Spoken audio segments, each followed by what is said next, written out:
ದೋಸ್ತಿಯಿಂದ ಜೆಡಿಎಸ್ನ 2 ಭದ್ರಕೋಟೆಗಳು ಛಿದ್ರ. ಹಾಸನ ಮಂಡ್ಯ 2 ಕ್ಷೇತ್ರಗಳು ಕೈವಶ.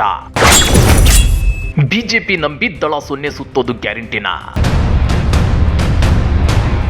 ಬಿಜೆಪಿ ಜೊತೆಗಿನ ದೋಸ್ತಿಯಿಂದಾಗಿ ಜೆಡಿಎಸ್ ತನ್ನ 2 ಭದ್ರಕೋಟೆಗಳನ್ನ ಕಳೆದುಕೊಳ್ಳುತ್ತಾ ಹಾಸನ ಮಂಡ್ಯ 2 ಕ್ಷೇತ್ರಗಳು ಕೈವಶವಾಗುವುದು ಗ್ಯಾರಂಟಿನ. ಬಿಜೆಪಿ ನಂಬಿ ದಳ 0 ಸುತ್ತೋದು ಪಕ್ಕಾನ. ಹಾಸನ ಮತ್ತು ಮಂಡ್ಯದಲ್ಲಿ ಜೆಡಿಎಸ್ಗೆ ಎದುರಾಗಿರೋ ಆ ಕಂಟಕ ಏನ್ ಗೊತ್ತಾ, ಅದನ್ನ ಡೀಟೇಲ್ ಆಗಿ ತೋರಿಸ್ತೀವಿ. ಆದ್ರೆ ಅದಕ್ಕಿಂತ ಮೊದಲು ನಮ್ಮ ಚಾನೆಲ್ ಅನ್ನ ಸಬ್ಸ್ಕ್ರೈಬ್ ಮಾಡ್ಕೊಳ್ಳಿ, ಹಾಗೇನೇ ಪಕ್ಕದಲ್ಲಿರೋ ಬೆಲ್ ಬಟನ್ ಅನ್ನು ಪ್ರೆಸ್ ಮಾಡಿ. ಜೆಡಿಎಸ್ ನಾಯಕರು ತಮ್ಮ ಪಕ್ಷದ ಅಸ್ತಿತ್ವವನ್ನು ಉಳಿಸಿಕೊಳ್ಳೋದಕ್ಕಾಗಿ ಬೆಂಕಿಯಿಂದ ಬಾಣಲಿಗೆ ಬಿದ್ದಂತಾಗಿದೆ. ಕಾಂಗ್ರೆಸ್ಗೆ ಪಾಠ ಕಲಿಸಬೇಕು ಅಂತೇಳಿ ಅದ್ಯಾವ ಬಿಜೆಪಿ ಪಕ್ಷದ ಸಂಘ ಬೆಳೆಸಿತ್ತು.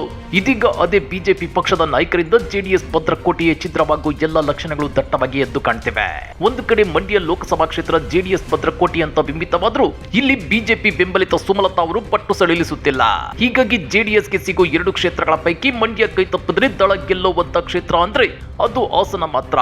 ಆದ್ರೀಗ ಹಾಸನದಲ್ಲೂ ಬಿಜೆಪಿ ಕಿರಿಕ್ ಶುರು ಮಾಡಿದೆ. ಹಾಸನದಿಂದ ದೋಸ್ತಿ ಅಭ್ಯರ್ಥಿಯಾಗಿ ಜೆಡಿಎಸ್ ಸಂಸದ ಪ್ರಜ್ವಲ್ ರೇವಣ್ಣ ಸ್ಪರ್ಧಿಸುವುದಕ್ಕೆ ಸ್ಥಳೀಯ ಬಿಜೆಪಿ ಮುಖಂಡರು ತೀವ್ರ ವಿರೋಧ ವ್ಯಕ್ತಪಡಿಸುತ್ತಿದ್ದಾರೆ. ಅದರಲ್ಲೂ ಹಾಸನದ ಬಿಜೆಪಿ ಮಾಜಿ ಶಾಸಕ ಪ್ರೀತಂ ಗೌಡ ಪ್ರಜ್ವಲ್ ರೇವಣ್ಣ ಕ್ಯಾಂಡಿಡೇಟ್ ಅಂದ್ರೆ ಸುತಾರಾಂ ಒಪ್ತಿಲ್ಲ. ಬಿಜೆಪಿ ಪಕ್ಷದ ನಿರ್ಧಾರಕ್ಕೆ ಬದ್ಧವಾಗಿ ನಿಲ್ಲಬೇಕು, ಆದ್ರೆ ಪಕ್ಷದ ಚಿಹ್ನೆಯಿಂದ ಸ್ಪರ್ಧಿಸದ ಅಭ್ಯರ್ಥಿಯನ್ನ ಬೆಂಬಲಿಸುವಂತೆ ನಾನು ಪಕ್ಷದ ಕಾರ್ಯಕರ್ತರಿಗೆ ಒತ್ತಡ ಹಾಕಲು ಸಾಧ್ಯವಿಲ್ಲ ಅಂತೇಳಿದ್ದಾರೆ. ಆ ಮೂಲಕ ಪರೋಕ್ಷವಾಗಿ ಪ್ರಜ್ವಲ್ ರೇವಣ್ಣ ಪರ ಪ್ರಚಾರ ಸಾಧ್ಯವಿಲ್ಲ ಅಂತೇಳಿ ಕಡ್ಡಿ ತುಂಡು ಮಾಡಿದಂತೆ ಹೇಳಿಬಿಟ್ಟಿದ್ದಾರೆ. ದೋಸ್ತಿ ಅಂತೇಳಿ ಈಗ ಪ್ರಜ್ವಲ್ ರೇವಣ್ಣಗೆ ಸಪೋರ್ಟ್ ಮಾಡಿದ್ರೆ ಮುಂದೆ ಸ್ಥಳೀಯ ಮಟ್ಟದಲ್ಲಿ ತಮ್ಮ ಬಿಜೆಪಿ ಕಾರ್ಯಕರ್ತರ ಮೇಲೆ ಹಿಡಿತ ಕೈ ತಪ್ಪುತ್ತೆ. ಆಮೇಲೆ ಹಾಸನದಲ್ಲಿ ದಳವನ್ನ ಬಗ್ಗಿಸೋದಕ್ಕಾಗಲ್ಲ ಅನ್ನೋದು ಪ್ರೀತಂ ಗೌಡ ಅವರ ಮರದಾಳದ ನೋವು. ನಿಮ್ಗೆ ಗೊತ್ತಿರಲಿ, ಸದ್ಯ ಹಾಸನ ಲೋಕಸಭಾ ಕ್ಷೇತ್ರದಲ್ಲಿ ಒಟ್ಟು 8 ವಿಧಾನಸಭಾ ಕ್ಷೇತ್ರಗಳಿದ್ದು, ಇದರಲ್ಲಿ 4ರಲ್ಲಿ ಜೆಡಿಎಸ್ ಶಾಸಕರಿದ್ರೆ ತಲಾ 2 ಕ್ಷೇತ್ರಗಳಲ್ಲಿ ಕಾಂಗ್ರೆಸ್ ಮತ್ತು ಬಿಜೆಪಿ ಶಾಸಕರಿದ್ದಾರೆ. ಮಾಜಿ ಸಂಸದ ದಿವಂಗತ ಜಿ ಪುಟ್ಟಸ್ವಾಮಿ ಗೌಡ ಅವರ ಮೊಮ್ಮಗ ಶ್ರೇಯಸ್ ಪಾಟೀಲ್ ಅವರನ್ನ ಕಾಂಗ್ರೆಸ್ ಕಣಕ್ಕಿಳಿಸಿದೆ. ಹೀಗಾಗಿ ಒಂದೊಮ್ಮೆ ಹಾಸನದಲ್ಲಿ ಜೆಡಿಎಸ್ ಮತ್ತು ಬಿಜೆಪಿ ಸ್ಥಳೀಯ ನಾಯಕರ ನಡುವೆ ಕಿತ್ತಾಟ ಹೀಗೆ ಮುಂದುವರೆದರೆ ಚುನಾವಣೆಯಲ್ಲಿ ಕಾಂಗ್ರೆಸ್ನ ಶ್ರೇಯಸ್ ಪಾಟೀಲ್ ಗೆದ್ದು ಬೀಗೋದ್ರಲ್ಲಿ ಅನುಮಾನವೇ ಇಲ್ಲ.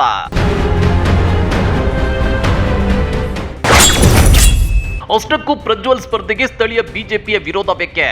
ಹಾಸನದಿಂದ ಪ್ರಜ್ವಲ್ ರೇವಣ್ಣ ಅವರನ್ನ ಬಿಟ್ಟು ಬೇರೆ ಯಾರನ್ನೇ ನಿಲ್ಲಿಸಿದ್ರು ನಾವು ಬೆಂಬಲಿಸುತ್ತೇವೆ ಅಂತಿದ್ದಾರೆ ಸ್ಥಳೀಯ ಬಿಜೆಪಿ ನಾಯಕರು. ಆದ್ರೆ ಪ್ರಜ್ವಲ್ ಬಿಟ್ಟು ಬೇರೆ ಅಭ್ಯರ್ಥಿಯನ್ನ ಕಣಕ್ಕಿಳಿಸಿದ್ರೆ ಜೆಡಿಎಸ್ ಹಾಸನವನ್ನ ಕಳೆದುಕೊಳ್ಳೋದು ಗ್ಯಾರಂಟಿ. ಹಾಗಾದ್ರೆ ಪ್ರಜ್ವಲ್ ರೇವಣ್ಣ ಅವರನ್ನ ಸ್ಥಳೀಯ ಬಿಜೆಪಿ ನಾಯಕರು ವಿರೋಧಿಸುತ್ತಿರೋದೇಕೆ ಗೊತ್ತಾ? ಸಂಸದ ಪ್ರಜ್ವಲ್ ರೇವಣ್ಣ ಆಡಳಿತ ವಿರೋಧಿ ಹೋರಾಟ ನಡೆಸುತ್ತಿದ್ದಾರೆ. ಅಲ್ಲದೆ ಅವರ 2019ರ ಆಯ್ಕೆಯ ವಿರುದ್ಧದ ಪ್ರಕರಣವು ಇನ್ನು ಸುಪ್ರೀಂ ಕೋರ್ಟ್ ನಲ್ಲಿ ಬಾಕಿ ಉಳಿದಿದೆ. ಇಂಥ ಟೈಮಲ್ಲಿ ಮತ್ತೆ ಪ್ರಜ್ವಲ್ ಅವರನ್ನ ಅಕ್ಕಡಕ್ಕಿಳಿಸಿದ್ರೆ ಹಾಸನವನ್ನ ದೋಸ್ತಿ ಪಕ್ಷಗಳು ಕಳೆದುಕೊಳ್ತಾವೆ ಅನ್ನೋ ಮಾತುಗಳು ಇವೆ.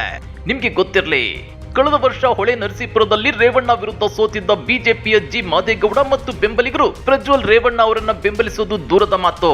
ಬಿಜೆಪಿ ನಾಯಕರ ಈ ಬಗ್ಗೆ ಸೂಚನೆ ನೀಡಿದ್ರು ಕೂಡ ಅವರು ಪ್ರಚಾರದಲ್ಲಿ ಭಾಗಿಯಾಗೋದು ಅಸಾಧ್ಯ ಎನ್ನಲಾಗ್ತಿದೆ. ಹೀಗಾಗಿ ಜೆಡಿಎಸ್ಗೆ ಬಿಜೆಪಿ ಜೊತೆಗಿನ ದೋಸ್ತಿಯೇ ಈಗ ಶಾಪವಾಗಿ ಪರಿಣಮಿಸಿದೆ. ಇತ್ತ ಮಂಡ್ಯದಲ್ಲೂ ಕಾಂಗ್ರೆಸ್ ವೆಂಕಟರಮಣೇಗೌಡ ಅಲಿಯಾ ಸ್ಟಾರ್ ಚಂದ್ರುಗೆ ಟಿಕೆಟ್ ಕೊಟ್ಟಿದೆ. ಇಲ್ಲೂ ಕೂಡ ಬಿಜೆಪಿ ಮತ್ತು ಜೆಡಿಎಸ್ ನಾಯಕರ ಮಧ್ಯೆ ಕೋಲ್ಡ್ ವಾರ್ ಇದ್ದು, ಅದು ಕಾಂಗ್ರೆಸ್ಗೆ ಚುನಾವಣೆಯಲ್ಲಿ ಪ್ಲಸ್ ಆಗೋ ಸಾಧ್ಯತೆ ಇದೆ. ಇದು ಸಾಧ್ಯವಾಗಿದ್ದೇ ಆದ್ರೆ ದಳ ಈ ಸಲ ಲೋಕಸಭಾ ಚುನಾವಣೆಯಲ್ಲಿ 0 ಸುತ್ತೋದು ಗ್ಯಾರಂಟಿ. ಈ ಬಗ್ಗೆ ನೀವೇನಂತೀರಾ? ಕಮೆಂಟ್ ಮಾಡಿ, ವಿಡಿಯೋ ಲೈಕ್ ಮಾಡಿ, ಶೇರ್ ಮಾಡಿ. ಇಂಥ ಮತ್ತಷ್ಟು ರೋಚಕ ರಾಜಕೀಯ ಸುದ್ದಿಗಳನ್ನ ಮಿಸ್ ಮಾಡದೆ ನೋಡಬೇಕು ಅಂದ್ರೆ ನಮ್ಮ ಯೂಟ್ಯೂಬ್ ಚಾನೆಲ್ ಅನ್ನ ಸಬ್ಸ್ಕ್ರೈಬ್ ಮಾಡ್ಕೊಳ್ಳಿ.